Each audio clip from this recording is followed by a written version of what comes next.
The day Tyson Beck's legs stopped working was the day his feet started writing love letters. You can almost taste the iron in the air, that metallic tang that clings to battlefields long after the cannons fall silent. Gettysburg, July 1863.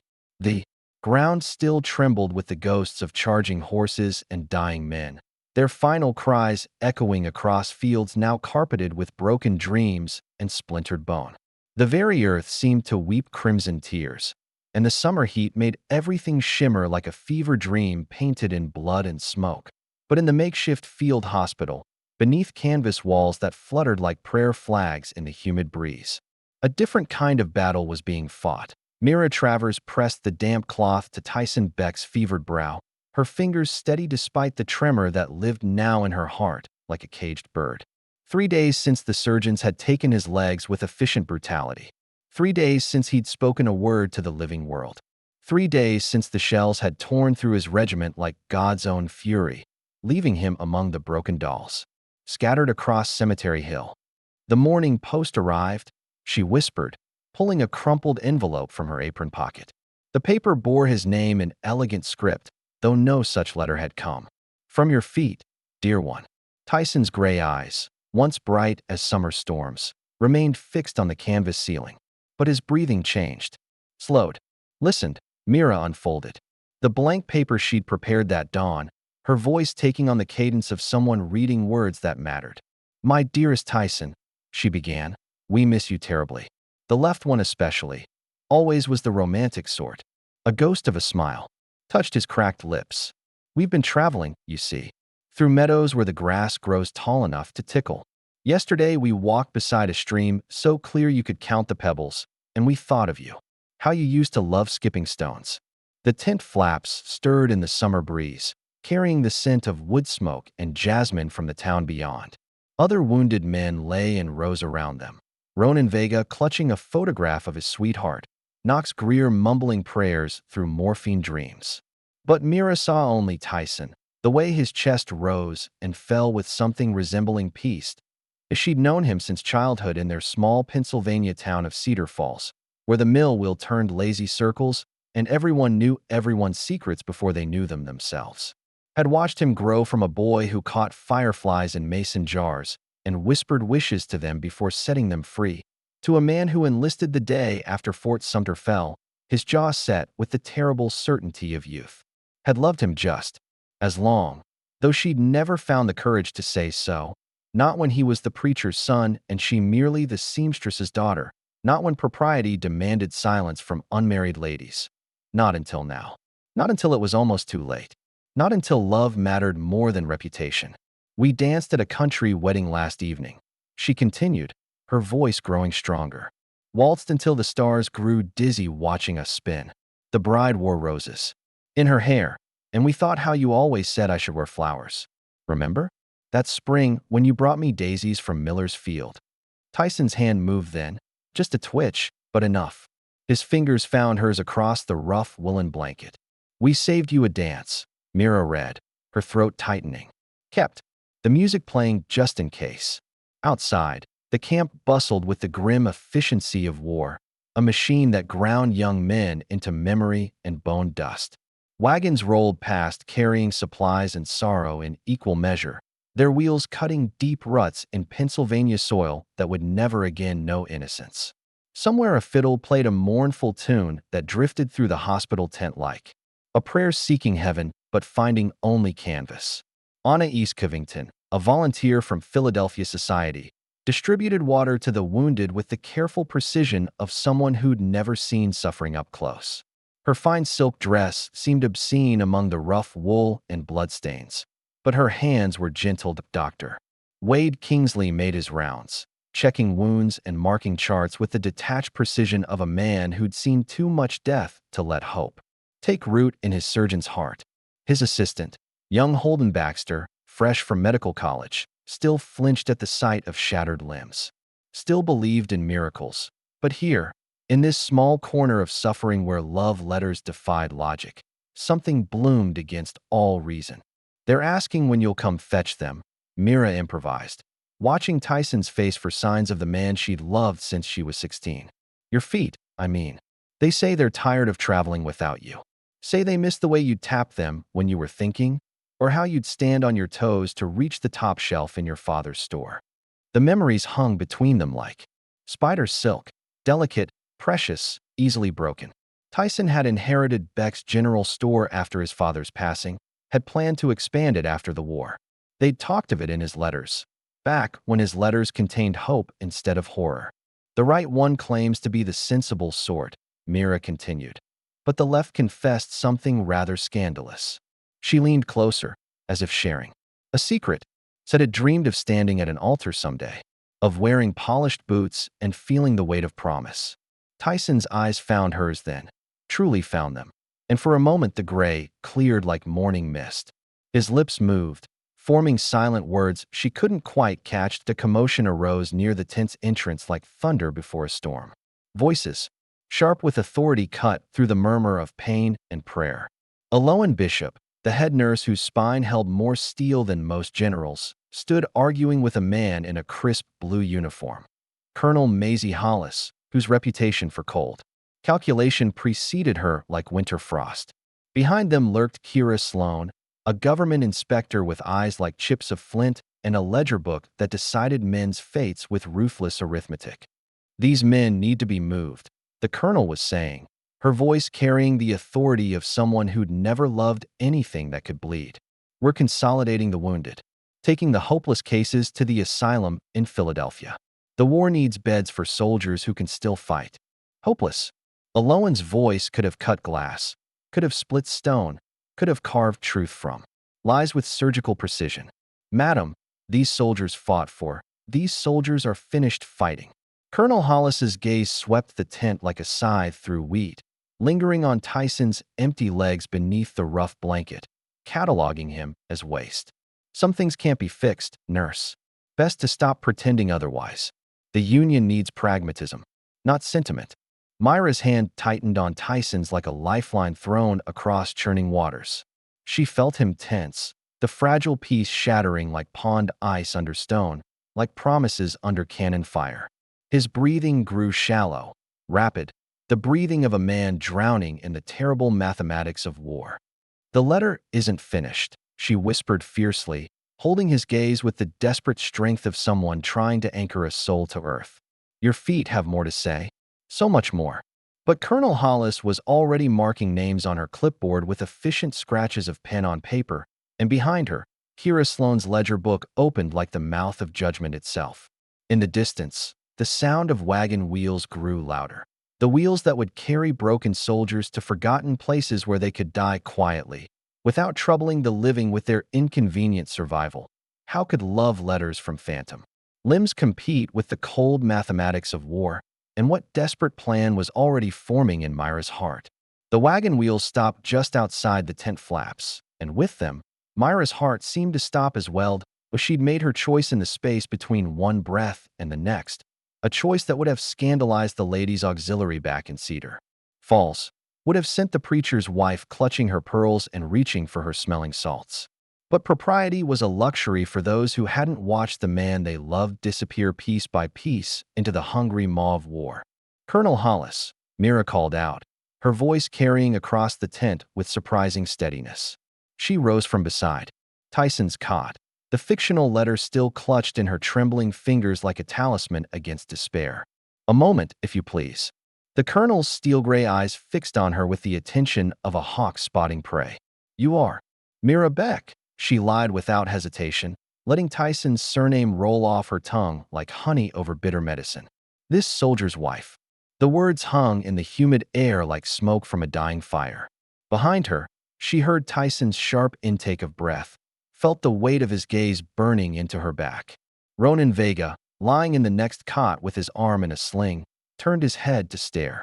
Even Knox Greer paused in his morphine-addled mumbling. His wife, Colonel Hollis, consulted her clipboard with the efficiency of someone for whom human suffering was merely paperwork. I have no record of a Mrs. Beck. Military wives are documented. Girl. We married just before Gettysburg, Mira continued, surprised by her own audacity. In the field, by Chaplain Morrison. Many couples did, before the battle, when death seemed. She let her voice catch, not entirely an act. When tomorrow wasn't promised to anyone. Aloud Bishop's eyebrows rose toward her starched cap, but the older nurse said nothing. Years of tending the wounded had taught her when to speak and when to let desperate love find its own way. Field marriages, Kira Sloan interjected, her pen poised over the ledger like a sword over a neck, require proper documentation. Witnesses. Official blessing from Miss Sloan. Dr. Wade Kingsley appeared at Myra's shoulder, his medical bag in hand, and something unreadable in his weathered face. Perhaps you'd care to examine the chapel records from July 2nd? I believe you'll find the documentation you require. Myra's breath caught. The doctor was lying for her. This man who'd sworn an oath to truth as sacred as his oath to heal. Behind his spectacles, his eyes held the weary compassion of someone who'd learned that sometimes mercy mattered more than regulations. Furthermore, Dr. Kingsley continued, adjusting his spectacles with deliberate precision. Private Beck has shown remarkable improvement under his wife's care. The letters. He paused, seeming to choose his words like stones for a foundation. The correspondence from his regiment has provided therapeutic benefit. Moving him now could cause severe psychological regression. Letters from his regiment. Colonel Hollis's voice sharpened with suspicion. From his feet, actually young. Holden Baxter piped up from across the tent, where he'd been changing bandages with the earnest concentration of someone still learning that healing required more than medical school textbooks. Quite remarkable, really. They write the most extraordinary. Dr. Kingsley's sharp look silenced him, but the damage was done.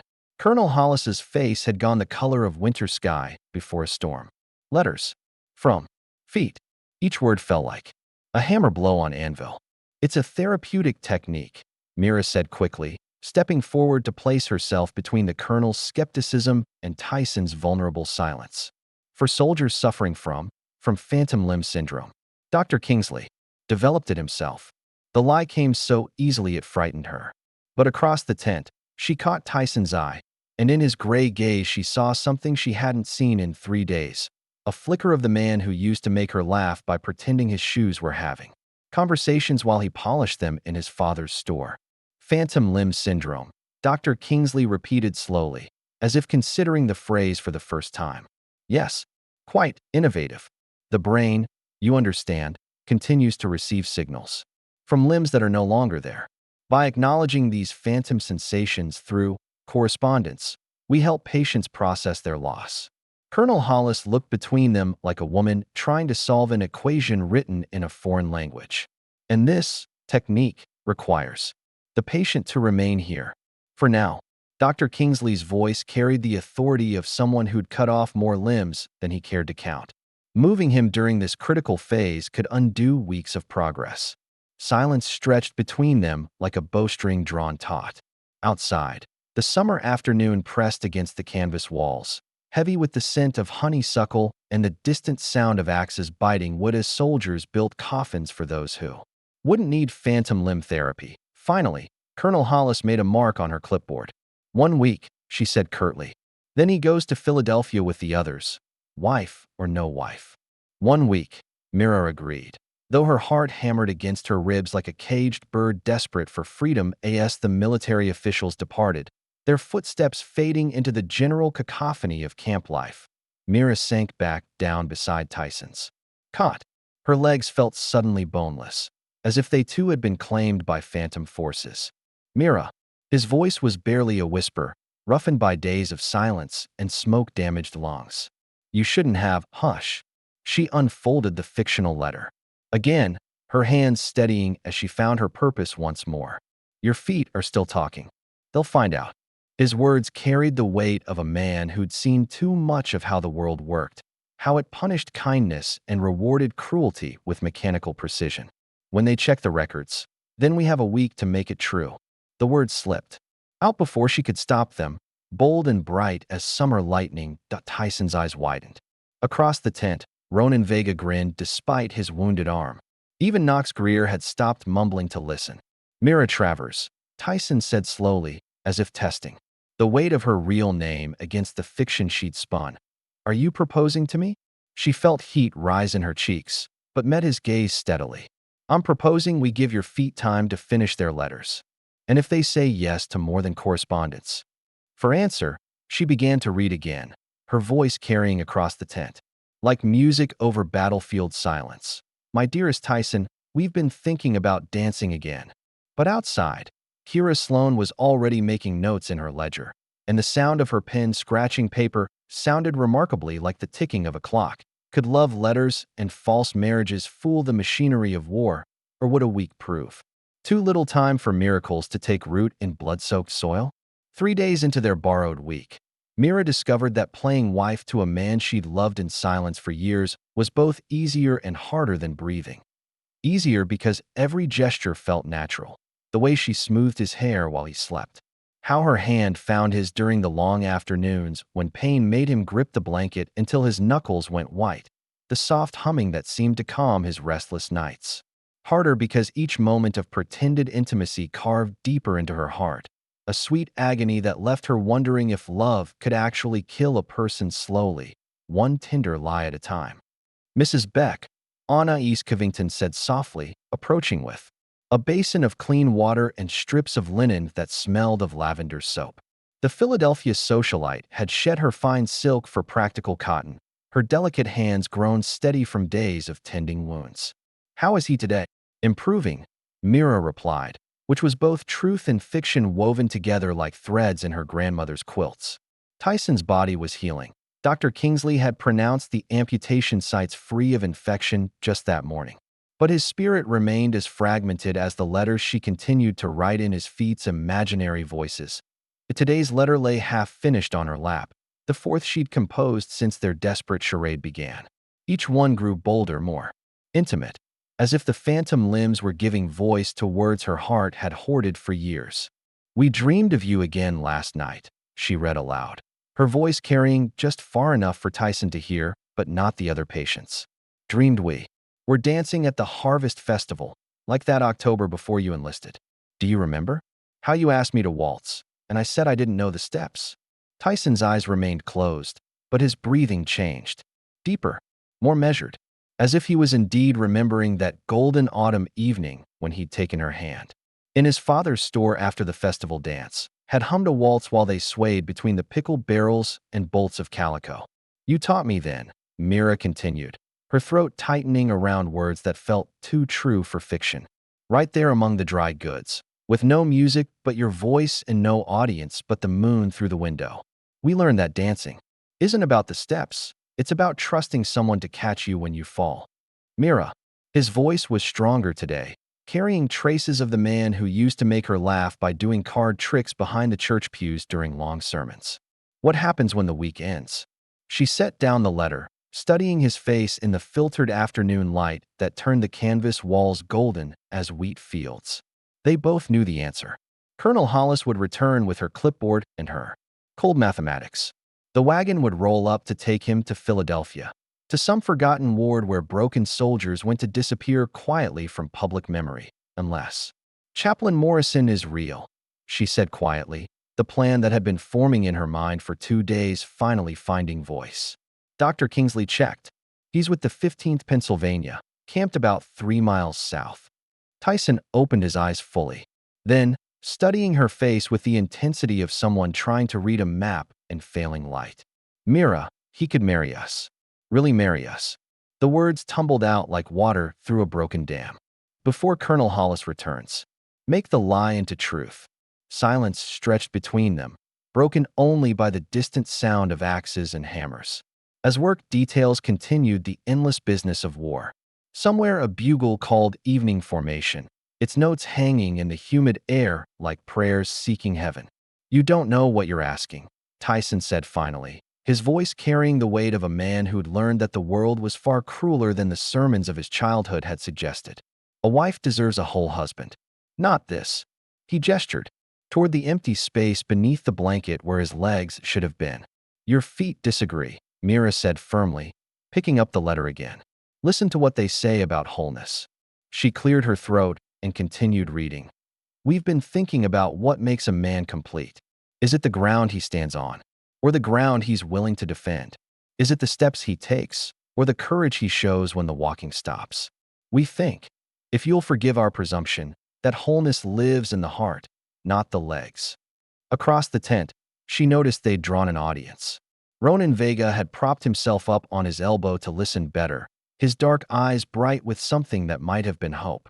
Knox Greer had even stopped his morphine mumbling. The whether from the medicine wearing off or genuine interest, she couldn't tell. Young Holden Baxter was trying to look busy with his medical supplies while clearly eavesdropping, and even Dr. Kingsley had paused in his rounds to listen. "We remember," Mira read on, her voice growing stronger, "how you used to say that love wasn't about finding someone perfect, but about finding someone whose imperfections fit with yours like puzzle pieces. Well, dear Tyson, we're tired of walking without you. Tired of carrying love like a letter that never gets delivered." She folded the paper with deliberate care, then reached into her pocket and withdrew something that made Tyson's breath catch audibly. Her grandmother's ring, a simple band of gold worn smooth by decades of faithful marriage, passed down through 3 generations of women who'd learned that love was a choice made daily, not a feeling that arrived and departed like weather. "Mrs. Beck," she said, slipping the ring onto her own finger where it caught the lamplight like captured starfire, "is tired of being a fiction." The tent had gone completely silent. Even the sounds from outside seemed muted, as if the world itself was holding its breath to see what would happen next. Tyson reached out then, his calloused fingers tracing the ring on her hand with a gentleness that belonged to the boy who'd once caught fireflies just to watch them glow. "If I say yes," he whispered, "there's no taking it back. No pretending it was just wartime madness when peace comes." "If you say yes," Mira replied, her heart hammering so hard she was certain everyone in the tent could hear it, "then your feet get to stop writing letters and start living them." Outside, boots approached in the distinctive rhythm of military precision. Through the tent flaps, Mira caught a glimpse of blue uniform and the glint of brass buttons. Kira Sloan, returning early from her investigation, Tyson's eyes met hers, and in them she saw not the broken soldier who'd stopped speaking 3 days ago, but the man who'd asked her to dance among pickle barrels and promised to come home from war. "Then we'd better find Chaplain Morrison," he said, his voice carrying the first notes of hope she'd heard since Gettysburg, "before someone decides to check our story more carefully." But as Kira Sloan's shadow fell across the tent entrance, would they have time to transform their desperate fiction into blessed reality? Kira Sloan entered the tent like winter entering a greenhouse, everything warm and growing suddenly under threat of frost. "Mrs. Beck," she said, her voice carrying the crisp authority of someone who'd built a career on unraveling other people's carefully constructed lies. "How fortuitous. I've just returned from the most enlightening conversation with the records clerk at headquarters." Mira felt Tyson's hand tighten around hers, felt the collective intake of breath from every conscious man in the tent.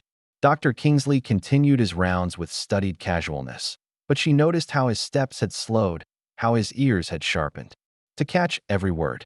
"Oh," Mira managed, proud that her voice came out steady despite the way her heart was throwing itself against her ribs like a caged sparrow. "Yes." Kira consulted her leather-bound ledger with the satisfaction of a cat who'd cornered a particularly clever mouse. "It seems there's no record of any field marriages performed on July 2nd. No Chaplain Morrison with the regiments that fought at Gettysburg. In fact, Miss Sloan," Dr. Kingsley interrupted smoothly, approaching with his medical bag in the bearing of a man who'd learned to think quickly under artillery fire. "Perfect timing. I was hoping to discuss Private Beck's case with you. His phantom limb therapy has yielded remarkable results." "Has it?"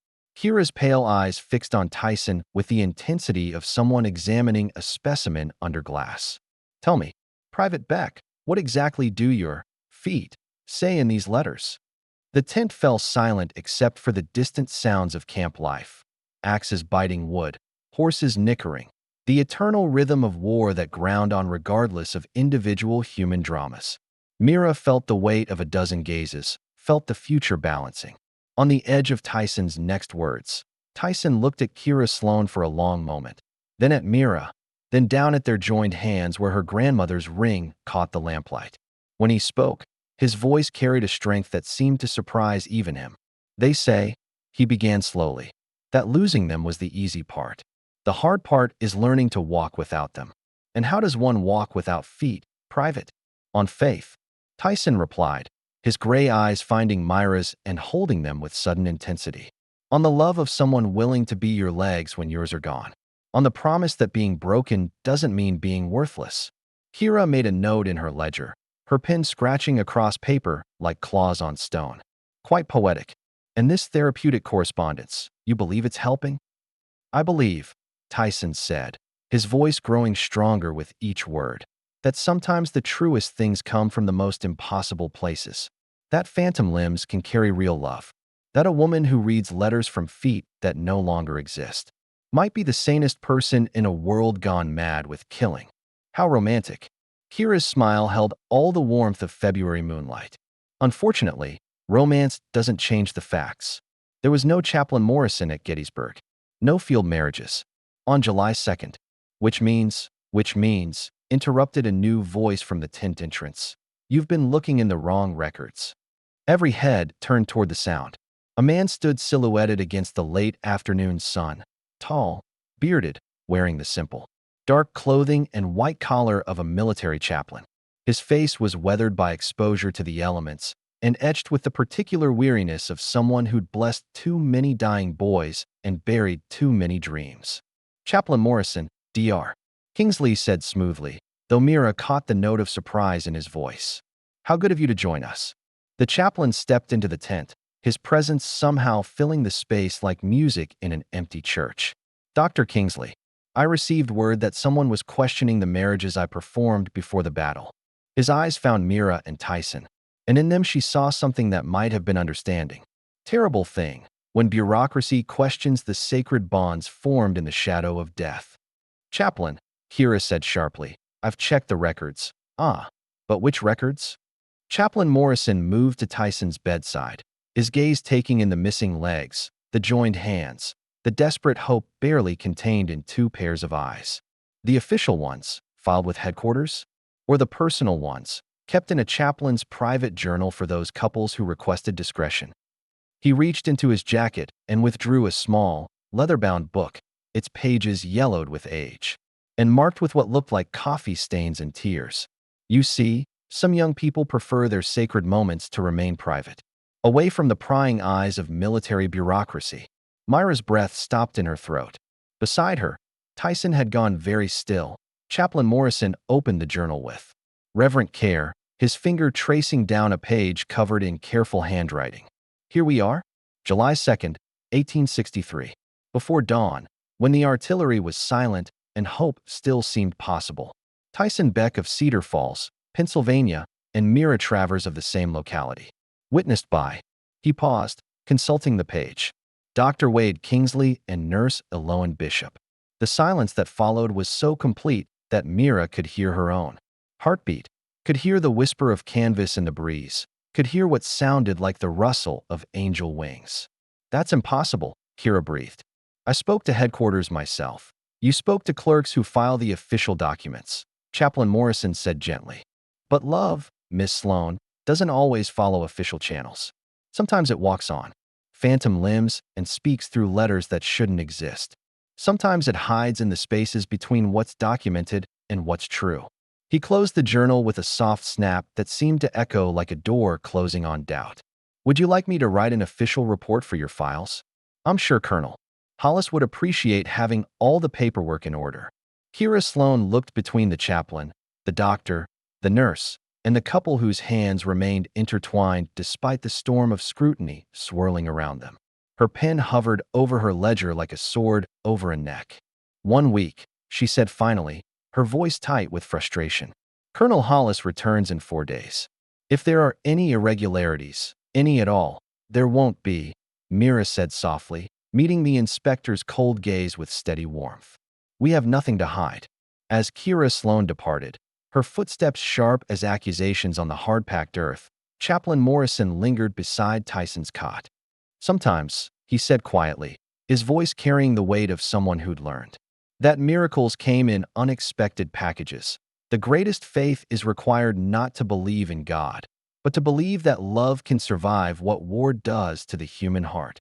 He looked down at their joined hands, at the ring that caught lamplight like captured prayers. The question isn't whether your marriage began in my journal, but whether it will continue in your hearts. But with only 4 days remaining and Colonel Hollis's return inevitable, would love prove stronger than the machinery of war, or would even phantom miracles crumble under the weight of military precision? 4 days later, Colonel Hollis returned with the punctuality of death itself. But she found a different scene than she'd left behind. Where once lay a tent full of broken men counting days like coins they couldn't afford to spend, now stood something that resembled hope given form and substance. Tyson sat upright in a wheeled chair that Dr. Kingsley had procured from somewhere in the vast machinery of military supply. A chair that transformed him from an invalid into a man who simply traveled differently. His color had returned, the fever pallor replaced by the healthy flush of someone who'd remembered how to fight for something beyond mere survival.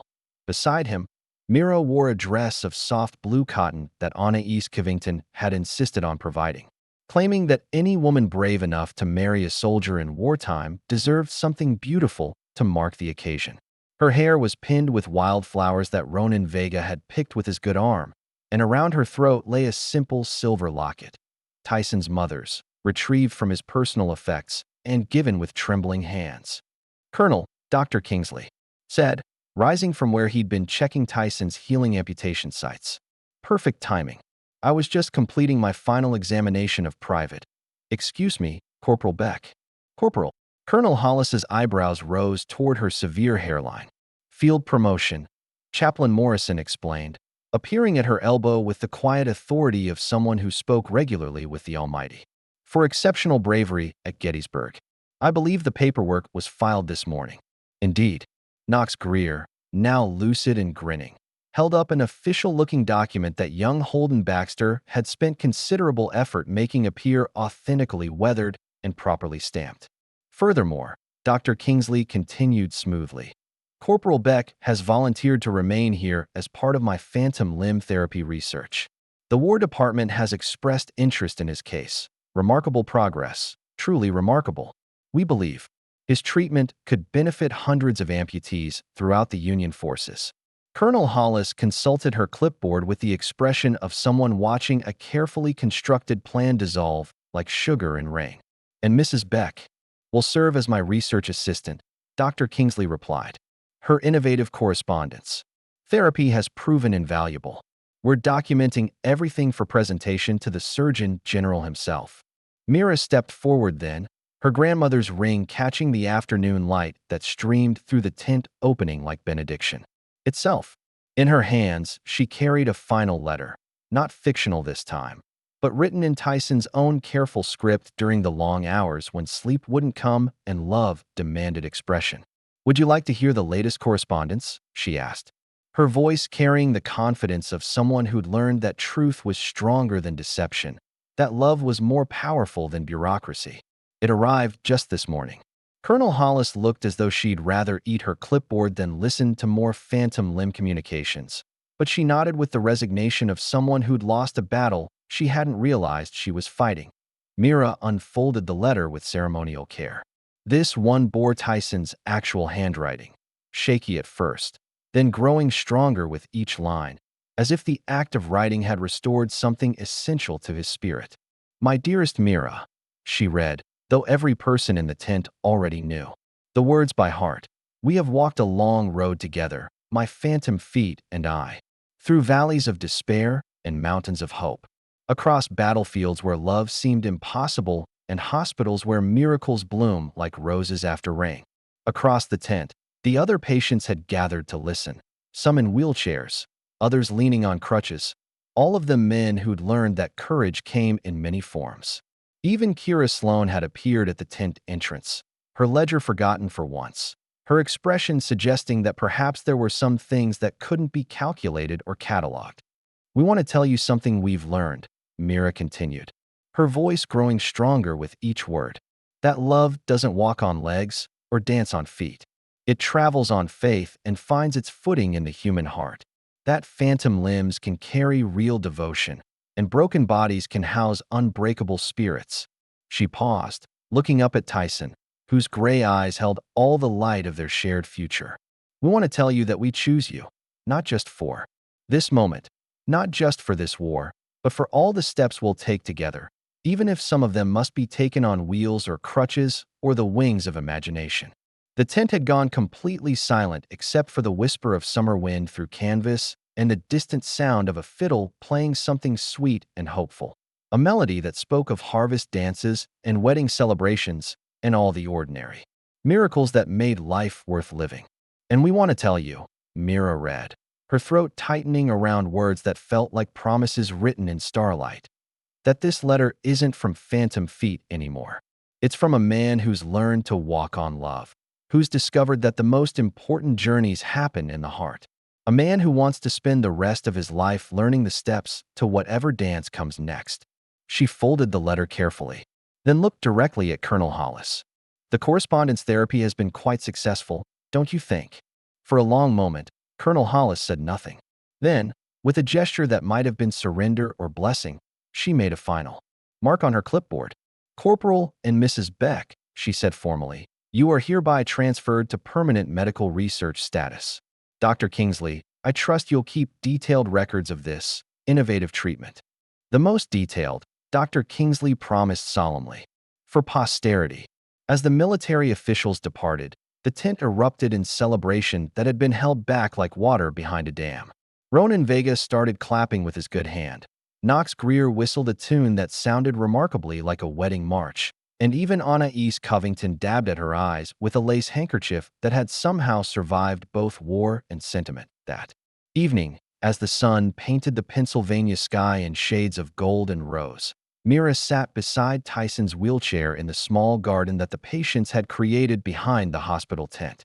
Flowers bloomed there, roses and jasmine and wild daisies that had somehow found the courage to grow in soil once watered with blood and tears. No more letters from phantom feet, Tyson asked, taking her hand in his. Oh, there will always be letters, Mira replied, smiling at the ring that had traveled from her grandmother's finger to her own, carrying love like a relay race across generations. But from now on, they'll come from the heart, and they'll be addressed to Mrs. Beck, who learned that sometimes the most real things in the world are the ones that shouldn't exist at all. Above them, the first stars appeared like scattered diamonds, and somewhere in the distance, a nightingale began to sing. If this tale of love conquering the impossible has touched your heart, do share your thoughts below and tell us, dear friends. From whence do you watch this story unfold? What corner of this wide world has welcomed you into our circle tonight?